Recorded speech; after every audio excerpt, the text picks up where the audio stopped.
Je te souhaite A, une bonne fête, B, un bon appétit, C, une bonne année, D, un bon voyage.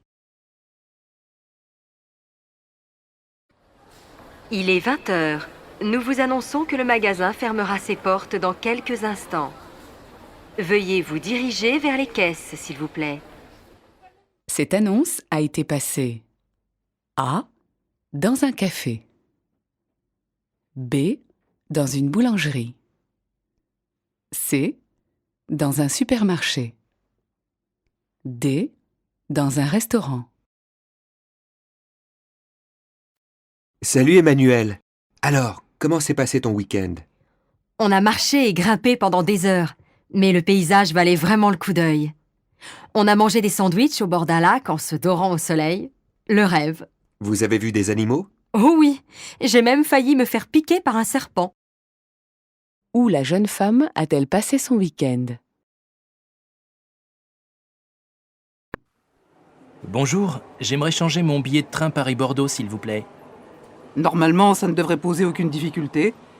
Donnez-moi votre billet. Tenez, j'ai raté mon train de midi. Je l'ai attendu à la gare d'Austerlitz et je me suis aperçu trop tard qu'en fait le départ était gare Montparnasse. Ne vous faites pas de soucis. Je vais pouvoir vous le changer pour le prochain horaire. En revanche, vous risquez de repayer une réservation. Attendez, je vais vérifier. Oui, je comprends. Si je n'étais pas si étourdi, j'aurais lu correctement le nom de la gare de départ sur le billet. C'est assez courant comme erreur. Alors, tenez, voilà votre nouveau billet. Vous ne me devez rien finalement.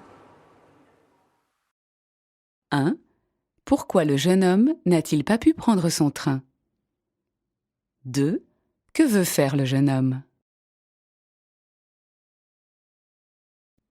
Le 6 janvier, fête de l'Épiphanie ou des Rois Mages, on partage la galette ou la couronne.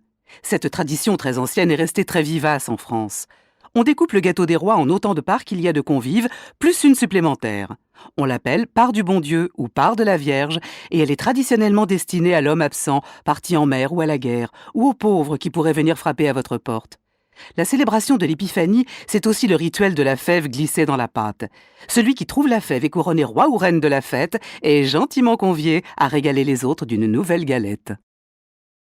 1. À quoi sert la part supplémentaire de galette? 2.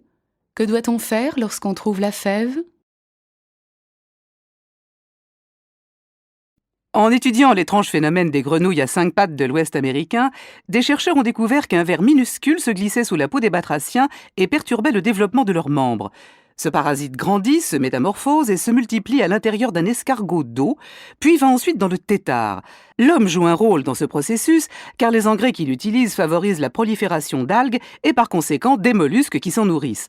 On pense que le ver fait naître cette difformité pour que la grenouille soit plus vulnérable, car il ne peut se reproduire de manière sexuée que dans l'intestin d'un prédateur.